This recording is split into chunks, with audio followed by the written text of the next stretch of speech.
वफाकी वज़ीर शेख रशीद अहमद साहब भी हमारे साथ मौजूद हैं। शेख साहब बहुत शुक्रिया। शेख साहब आप कह रहे हैं 20 सितंबर को भी ये नाकाम होंगे, पार्लियामेंट में ये कल नाकाम हुए हैं, उसके बाद आपका कॉन्फिडेंस बहुत बढ़ गया है, आपको लगता है सड़कों पर आने की बात, इस्तीफों की बात कुछ नहीं कर सकते ये?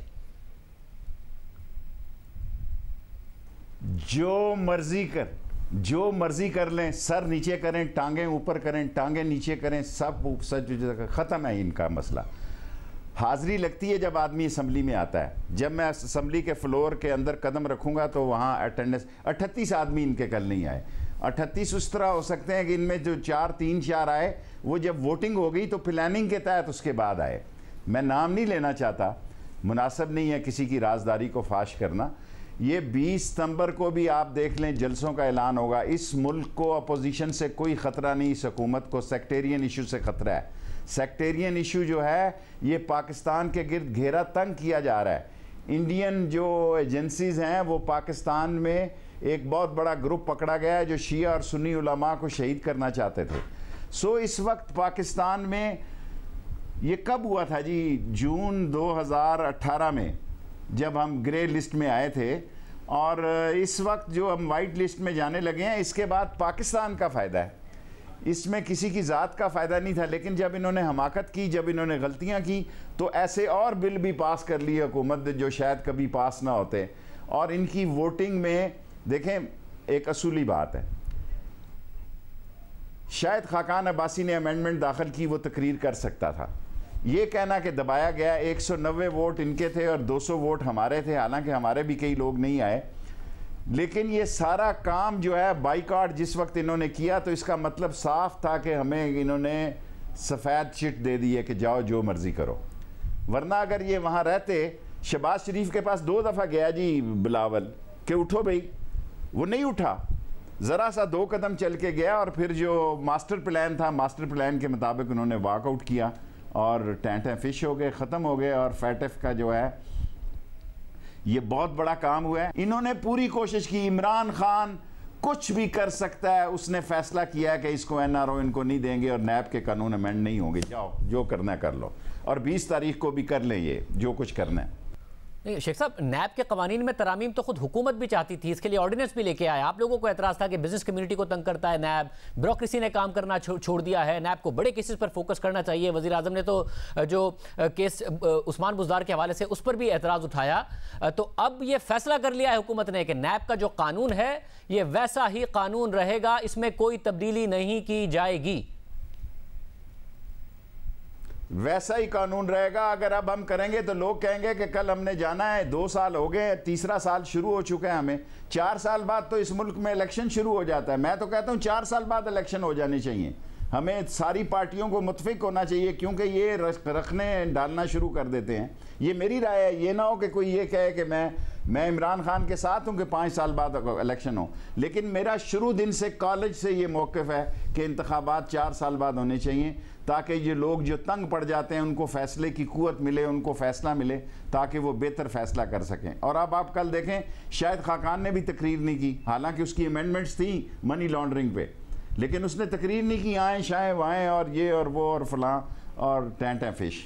ये 20 सितंबर में 2-3 दिन रह गए हैं, ये आप देखेंगे। मैं आपके प्रोग्राम में कह रहा हूँ, इस मुल्क को सेक्टेरियन इशूज़ से ख़तरा है, अपोजिशन से कोई ख़तरा नहीं। इस हुकूमत को भी सेक्टेरियन इशू से ख़तरा हो सकता है। इस मुल्क में साजिश हो रही है हमारा गला दबाने के लिए, इंटरनेशनल फोर्सेस बढ़ रही हैं, और इसमें वो हमारे लोग जो पाकिस्तान को देख नहीं सकते कि कोरोना से निकल आया, टिड्डी दिल से निकल आया, सैलाब से निकल आया, भाषा डैम बन गया, नीलम झेलम बन गया, ML1 बन गई है, जो इन बातों को देख रहे हैं कि ये मुल्क किस तरफ तरक्की की जानब जा रहा है, वो हमारा गर्दन दबाना चाहते हैं इन सेक्टेरियन इशू से, हमारे शिया और सुन्नीस को आपस में लड़वाना चाहते हैं। और ये इंडियन साजिश है, इसको हमने मिलकर, और सारे मीडिया ने और आपने भी, शाहजेब साहब, इसको नाकाम बनाना है इस मुल्क में। बिल्कुल शेख साहब, आपने कहा कि एक नेटवर्क भी पकड़ा गया है जो मुख्तलिफ फ़िरका वारियत पाकिस्तान में फैलाना चाहता था और उलमा को शहीद करना चाहता था मुख्तलिफ फ़िरके के। अब ज़ाहिर है भारत तो हमारा दुश्मन मुल्क है, हमारी जंगें हुई हैं उसके साथ, और जो फ़ायदा उसे नज़र आएगा कि पाकिस्तान को नुकसान पहुँचाने के लिए वो उन फॉल्ट लाइन्स को कोशिश करेगा एक्सप्लॉइट करने की। उनके नेशनल सिक्योरिटी एडवाइज़र कह चुके हैं कि पाकिस्तान में जो फॉल्ट लाइन्स हैं हम उनका फ़ायदा उठाएंगे, बदअमनी पैदा करेंगे। नरेंद्र मोदी इस हवाले से बयानात दे चुके हैं। तो हुकूमत सोच रही है कि जो पाकिस्तान में जलसे जुलूसों में या इस तरीके से फ़िरका वाराना बयानात दिए जा रहे हैं वो ना दिए जाएं, फ़िरका वारियत को फैलाने से रोका जाए, हम मौका ही ना दें दुश्मन मुल्क को कि वो इन फॉल्ट लाइंस का फ़ायदा उठाए। देखें, इस वक्त सी पैक की आधी दुनिया दुश्मन है। सी पैक जो कि गिलगित बल्तिस्तान तक दुनिया जो है इसके लिए रुकावट बनना चाहती है, और चीन और लद्दाख में इंडिया की जो सूरत हाल है, चीन जो है वो वहाँ खामोशी से अपने दिफा में बैठा हुआ है। और जिस तरह इंडियन चैनल इस वक्त जंग की बातें कर रहे हैं, इंडिया के तमाम NDTV, ZTV और 9 चैनल और सारे चैनल और जितने हैं उर्दू चैनल, जितने हैं हिंदी चैनल, वो सिर्फ चीन से जंग दिखा रहे हैं। जंग चीन से नहीं करनी, जंग उन्होंने हमसे करनी है। जंग उन्होंने चीन के साथ नहीं करनी। उनको पता है कि चीन का जो है साइबर सिक्योरिटी जो है वो बड़ा ज़बरदस्त निज़ाम है, उसकी इलेक्ट्रॉनिक वॉरफेयर जो है बहुत ज़बरदस्त है। उन्होंने हमारे साथ आके उलझना है और हमें अंदर से कमज़ोर करना है। इस मुल्क को सरहदों से कोई ख़तरा नहीं, इस मुल्क को अंदर से ख़तरा है, और अंदर से ख़तरे में इंटरनेशनल पावरें भी इन्वॉल्व हैं और कई पड़ोसी ममालिक भी इन्वॉल्व हैं जो चाहते हैं कि हम एक दूसरे का गला काटें और इस मुल्क की बुनियादों को हिला के रख दें। और शेख साहब, दुश्मन को ये मौका ना मिले उसके लिए हुकूमत इक़दामात कर रही है। उलमा के साथ बैठा जाए, साथ ही नज़र रखी जाए कि कहीं पे कोई फ़िरका वाराना बयानबाजी ना हो, कहीं भी कोई इख्तलाफात पैदा करने की कोशिश ना की जाए, इस सब पर नज़र रखा जाए। ये हुकूमत ये भी कर रही है, साथ में पूरे बैठ रहे हैं, पूरे राब्ते में हैं, और सब लोग, अदारे भी और हुकूमत भी और सारी मिनिस्ट्रियाँ भी इस सिलसिले में बात कर रहे हैं। और जो थोड़ी बहुत गलतियाँ हुई हैं उसका अजाला किया जाएगा, और ये गलतियां हमसे जो हुई हैं वो काबिल तारीफ़ नहीं है, और इस गलतियों को नहीं दोहराया जाएगा और बेहतरी के हालात पैदा होंगे इंशाअल्लाह ताला। मैं ख़ुद भी उलमा से राब्ते में हूँ, तमाम उलमा से, हर मकतबा फ़िक्र के उलमा से मैं राब्ते में हूँ, और मेरी ये कोशिश है कम से कम हर MNA अपने इलाके में ये कोशिश करे कि ये आग फैले नहीं और नफ़रत की दीवारों पर पानी फेंका जाए, पेट्रोल ना फेंका जाए। किसी के अकीदे को छेड़ना नहीं है, अपने अकीदे को छोड़ना नहीं, किसी के अकीदे में टांग नहीं मारनी, किसी के अकीदे में कोई शरारत नहीं करनी, अपने अकीदे को छोड़ना नहीं, अपने अकीदे पे कायम रहें, किसी के अकीदे को छेड़े नहीं। ये मेन एक नारा है कि इस पर हमने अमल करना है कि दूसरों के अकीदों का एहतराम करना और अपने अकीदे पे कायम रहना। शेख साहब, आज आपने प्रेस कॉन्फ्रेंस में कहा कि आपकी कल असेंबली में बिलावल भुट्टो और शहबाज शरीफ से भी बातचीत हुई, क्या बात हुई? ऐसे ही hello hi how are you tata, कोई बात ऐसी नहीं हुई, हंसी मजाक में सलाम दुआ चेंज हुए हैं, जहाँ भी हुए हैं। नहीं तो फिर आपको इतना कॉन्फिडेंस क्यों है कि नून में से एक शीन निकलेगी? आप बार बार कहते थे, अब तो आप दिसंबर की डेडलाइन दे रहे हैं। मैं पूरी जिम्मेदारी से कहता हूँ कि हाथी निकल गया, दुम रह गई है शीन ली की। वो किसी वक्त 30 दिसंबर तो मैंने बहुत दूर की डेट दी है, ये 30 दिसंबर से पहले भी हो सकता है। नहीं, बड़ी शीन निकलेगी कैसे? जो नून के नाम पर MNAs MPs और सेनेटर्स बने हैं वो तो शहबाज शरीफ साहब से मैनेज हो नहीं रहे, शीन निकाल के क्या करना है उन्होंने? देखें, गुजारिश सुने, उसके पास भी है, उसके पास ख्वाजा आसफ है, या सादक है, राना तनवीर है, और किस किस के नाम लूँ, 10 15 20 आदमी तो उसके पास भी हैं। और ये वो वक्त था जब चौधरी निसार के पास थे, लेकिन उसने जुर्रत नहीं की। मैंने कल शहबाज शरीफ को पैगाम दिया है, दोनों को पैगाम भेजा है, मौलाना फजलुर रहमान को भी भेजा है और शहबाज शरीफ को भी भेजा है कि भाई अपने से बड़ा काम ना करना, फंस गए हो फैटफ में, मनी लॉन्ड्रिंग में, नैब में सबसे ज़्यादा सीरियस केसेस जो हैं शहबाज और हमज़ा के हैं। और आप देखेंगे कि मैं ये तो नहीं कहता कि मैं कोई बहुत ज़्यादा तज्ज़िया निगार हूँ, लेकिन मैं अपनी अकल के मुताबिक जो गलत भी हो सकती है, मैं शहबाज और नून की लीग को, नून और शीन को अब इकट्ठे नहीं देख रहा। ऐसे ही दुनिया के दिखावे के लिए ये इकट्ठे हैं, अंदर से उनकी फ़िक्र और उनकी सोच और उनका नज़रिया ज़रूरत जो है वो शीन का उमड़ आया हुआ है, और वो किस दिन नज़रिया ज़रूरत बाहर छलकता है, वेट एंड सी। 30 दिसंबर मेरी डेट है। मैं नज़रिया ज़रूरत पर भी आता हूँ, मगर आपने जितने भी नाम लिए हैं, अगर ये अपने साथ वोट लेने के लिए नवाज शरीफ की जगह शहबाज शरीफ का नाम लगा लें, शहबाज शरीफ समेत, तो ये अपने अपने हल्के में भी इलेक्शन जीत सकते हैं। देखें, इलेक्शन तो अभी दूर की बात है, अभी तो इस मुल्क को आगे लेके चलना है। अगर हमने जमहूरियत के साथ इसी तरह अखाड़ किया, इसी तरह हमने जमहूरियत के साथ जो है वो उधम मचाया और धींगा मुश्ती की, और हमने इसी तरह जोडो कराटे किए और जमहूरियत के साथ बैंकॉक के शोले बनाए, तो इलेक्शन अभी दूर है। फिर इलेक्शन अभी 3 साल पड़े हैं और इनको समझना चाहिए कि पाकिस्तान पर इम्तहान का वक्त आने वाला है, और इस इम्तहान के वक्त में तमाम सियासतदानों को अनकरीब एक होना पड़ेगा। अगर ये एक नहीं होंगे तब भी मारे जाएंगे, अगर नून शीन से नहीं निकलेगी, शीन बाहर नहीं आएगी, तब भी ये मारे जाएंगे, और ये भी नाहल होंगे, फिर ये भी जेलों में जाएंगे। एक तो मफरूर हो गए, लंदन हेडक्वार्टर बन गया है भगोड़ों का, जो भगोड़ा है लैंड करता है लंदन में। आज शहबाज शरीफ के लिए भी ख़तरे की घंटी बज चुकी है। आज शहबाज शरीफ का केस भी जो है 30 दिसंबर से पहले पहले इसका भी फैसला हो जाएगा, और ये भी नाहल होंगे और ये भी जेलों में जाएंगे। मगर शेख साहब, वो मेरिट पर फैसला होना है, या नून अगर शीन से अलग नहीं हुई तो उस सूरत में होना है? शहबाज शरीफ अगर नवाज शरीफ साहब को नहीं छोड़ेंगे, और अब तक शहबाज शरीफ को मुफाहमत की सियासत का फ़ायदा क्या हुआ है? बेटा उनका जेल में है, मरीम नवाज तो बाहर हैं, तो और शहबाज शरीफ साहब आप कह रहे हैं कि वो भी डिस्क्वालीफाई होंगे, तो उन्हें अब तक मुफाहमत का क्या फ़ायदा हुआ है जो अब उन्होंने शीन लीग निकाल देनी है? भाई जी, वो शीन और शीन के दरमियान, नून और शीन के दरमियान भी कई हिस्से आते हैं ना। शीन में 2-2, 3-3 बंदे हैं।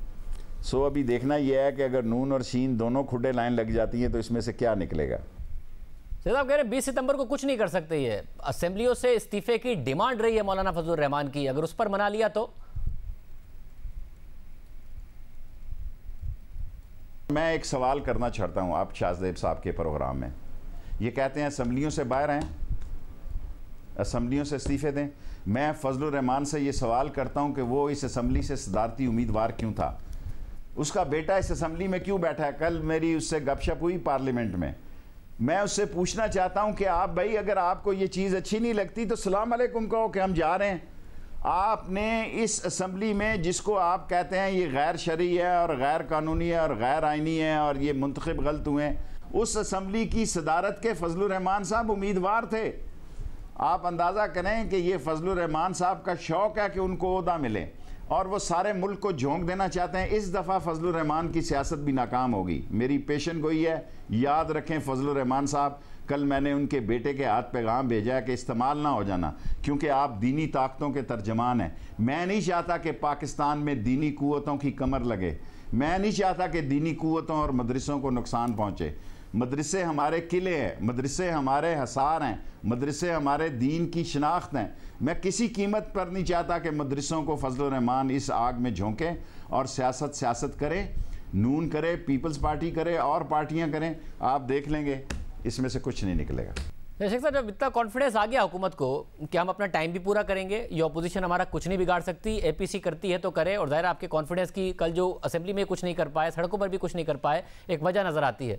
अब कम से कम फोकस कारकर्दगी पर हुकूमत का होगा। आप खुद कह चुके हैं महंगाई एक मसला है, वजीर आजम कह चुके हैं महंगाई एक मसला है, फैसले करते हैं अमल दरामद नहीं होता। गंदुम की दरामद करने का फैसला जुलाई से किए जा रहे हैं, उतनी जितना प्रॉमिस किया था उतनी नहीं हो पाई। 2% पाकिस्तान ब्यूरो ऑफ स्टैटिस्टिक्स कह रहा है कि पिछले हफ्ते भी कीमतें बढ़ गई हैं। गंदुम की चीनी अभी तक 100 रुपए पर है, फैसलों पर अमल दरामद होता नहीं है। आज फिर फैसला किया है, तो कम से कम गवर्नेंस पर फोकस कर लें आप।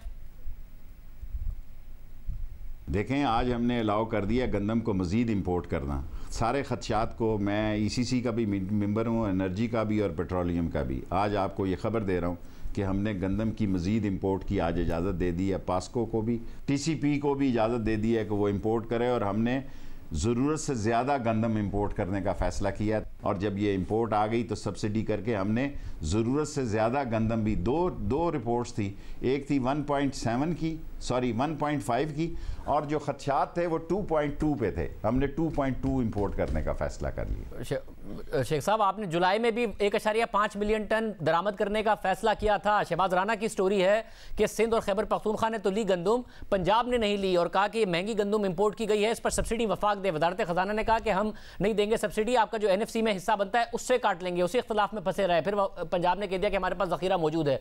तो यही मसाइल नहीं पूरे हो पा रहे हैं, बार बार फैसला करते हैं, उस पर अमल दरामद नहीं करा पाते और महंगी हुए जा रही है आवाम के लिए।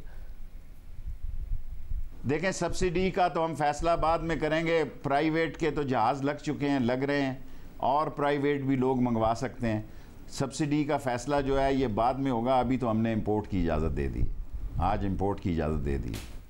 ऐसा उम्मीद की जाए कि अब अगर हुकूमत को लग रहा है महफूज हैं, तो जो फोकस है वो अब कारकर्दगी पर होगा। इंशाअल्लाह ताला।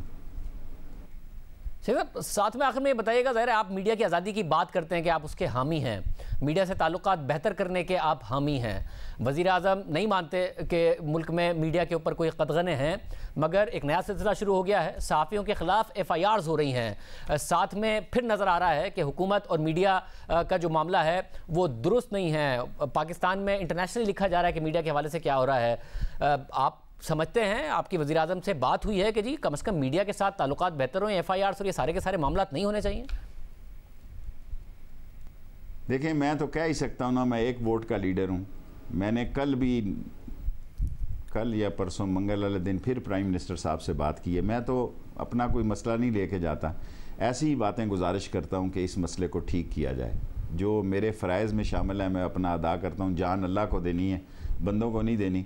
मैंने तीसरी मरतबा उनसे बात की है और मैं इस बात पे कायम हूँ कि मीडिया के साथ तल्लुकात अगर हमारे अच्छे हो जाए तो हम आगे से बेहतर परफॉर्म कर सकते हैं और हमें बेहतर तौर पर आवाम तक रसाई हासिल हो सकती है। और ये नहीं करेंगे तो रसाई में भी मुदाखलत होगी और मीडिया के भी खाम नज़रों में आएंगे। सो मैंने कल तीसरी मरतबा उनसे मंगल के दिन बात की है।